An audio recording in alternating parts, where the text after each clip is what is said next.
I grew up believing that love looked like loyalty, and loyalty looked like sacrifice. In our family, the business was more than work, it was identity. Dinner conversations revolved around orders, deadlines, and clients who kept the lights on. I learned early that being useful meant being valued, so I made myself indispensable. While other students spent their weekends resting or dreaming about the future, I spent mine at the shop. 60 hours a week, sometimes more. I worked mornings before class and nights after, my hands constantly busy, sorting inventory, repairing equipment, calming frustrated customers with a smile I practiced in the mirror. I told myself the exhaustion was temporary. After graduation, everything would change. After graduation, they would finally see me as more than just help. I didn't ask for pay. I never did. When friends questioned it, I defended my parents fiercely. It's our family business, I'd say. It'll be mine one day too. That belief kept me standing when my legs shook and kept me quiet when I deserved credit. I thought patience was maturity. Graduation day arrived bright and loud, filled with applause and flashing cameras. My parents hugged me tightly, pride shining in their eyes, and for a brief moment I felt secure. Like I belonged. The next day, they called for a family meeting. I walked in wearing my graduation bracelet, still warm with hope. They didn't ease into it. My father cleared his throat and announced that the business would be passed on to my sister.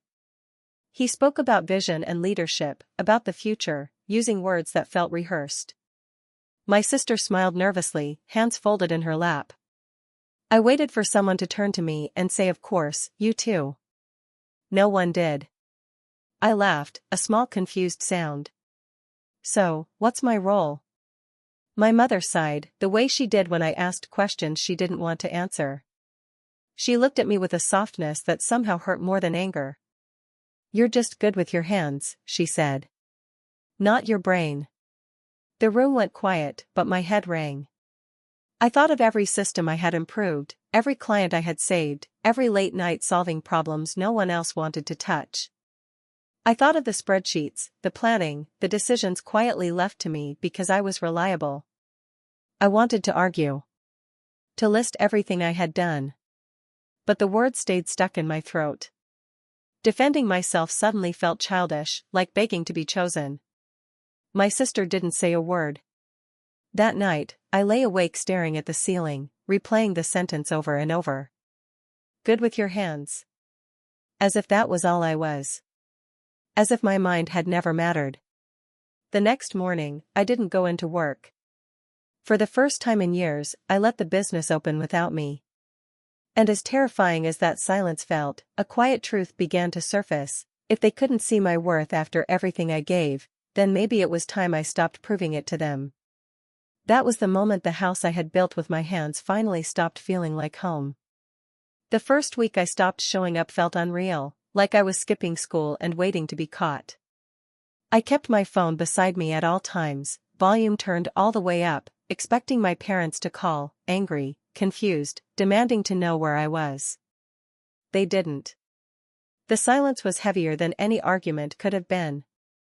By the second week, that silence started to hurt. I passed the shop once on my way to a temporary job interview and saw my sister through the front window, standing where I used to stand. She looked unsure, flipping through papers I had organized for years.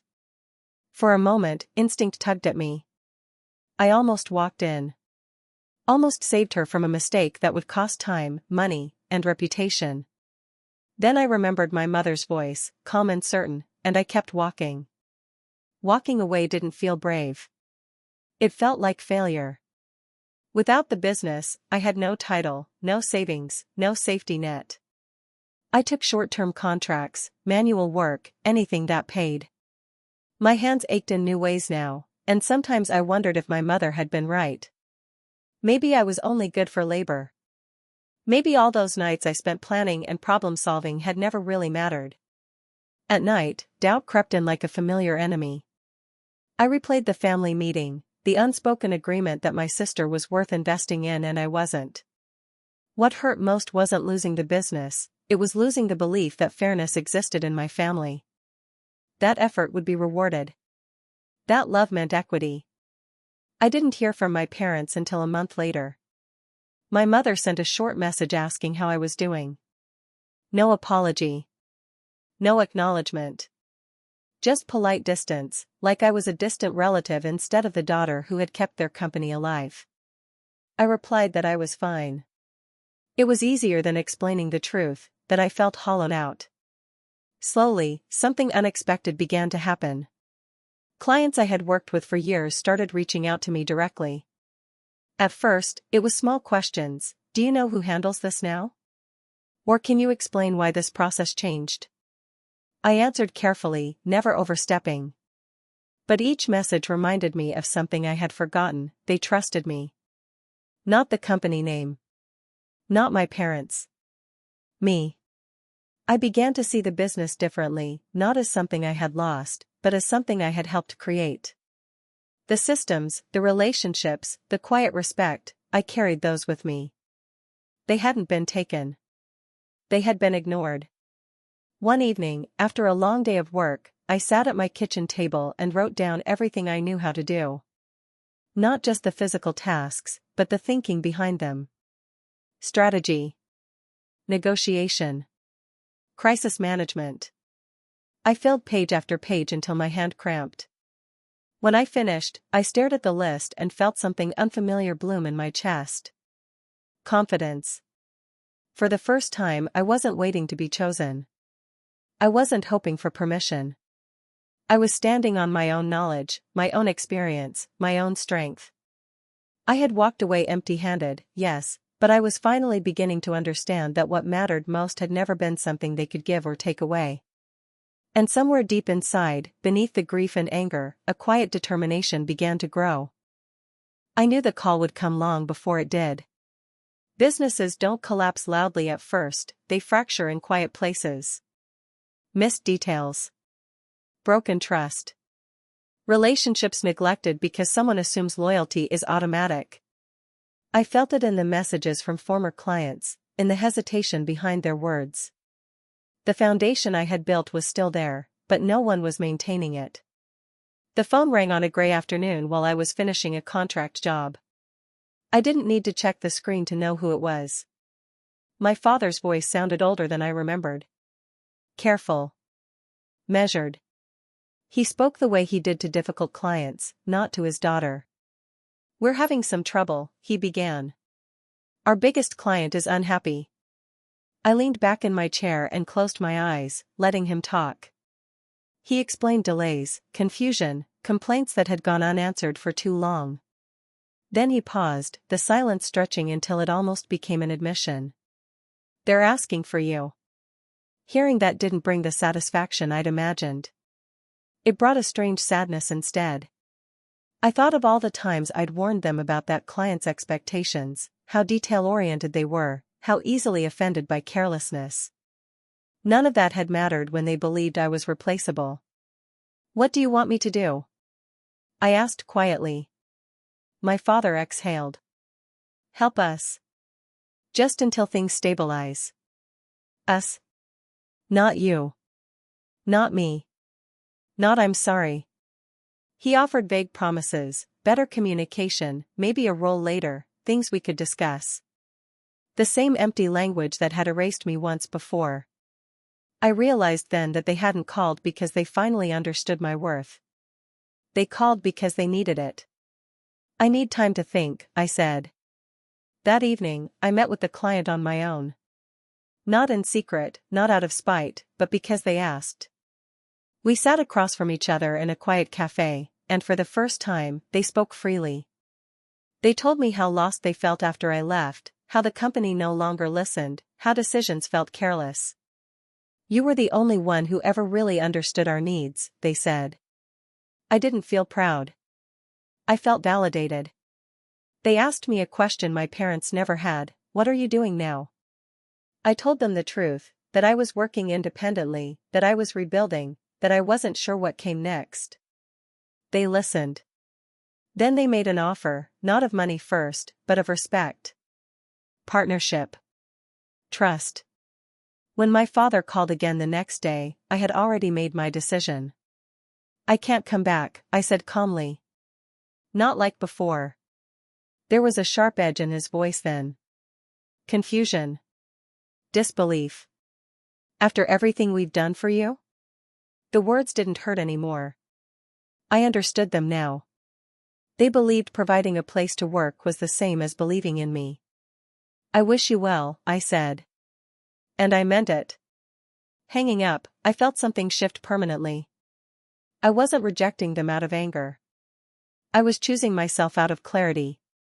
The power they thought they had over me was gone, not because I took it from them, but because I finally realized it had never belonged to them at all.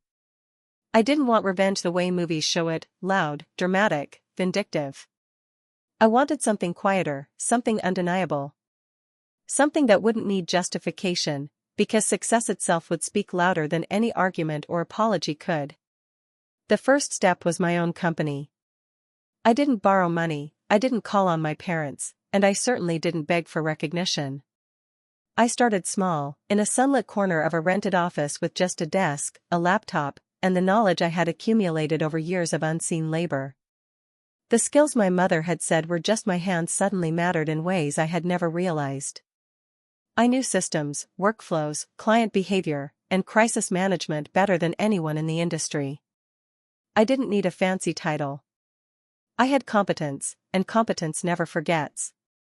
The biggest client came with me. They didn't hesitate. They trusted me, not the family name. Their confidence became my foundation. From there, other clients followed. Word spread quickly about the young woman who understood the details, who listened, who solved problems before they appeared. I built a team that respected skill over bloodlines, intelligence over entitlement. My sister's attempts to replicate my work failed quietly and quickly, and my parents called less often, as if avoidance could undo what they had ignored. I remember the first time I walked past the old family shop, now fully under my sister's management. She glanced at me and quickly looked away. There was no confrontation, no accusation. Just a quiet recognition in her eyes that she had inherited a house I had built but never really owned. I felt no triumph over her. My victory wasn't in her embarrassment, it was in my freedom. I was no longer tethered to their definitions of value. My mother sent a message weeks later, something careful, something apologetic, "We're proud of what you're doing."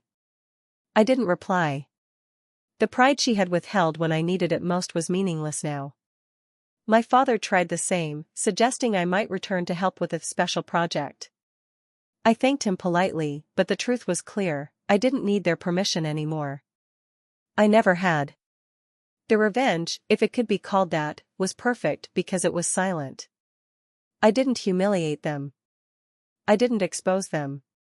I simply used what I had been given naturally, knowledge, dedication, and skill, to create something they could not take from me. It was sweeter than anger or spite could ever have been. Success without them was far more satisfying than any confrontation could have been. At night, when I sit in my office and look at the contracts, the messages from happy clients, the team that respects me, I smile. I built this. I earned this.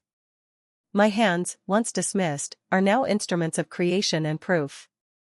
My mind, once underestimated, has become the foundation of everything I touch.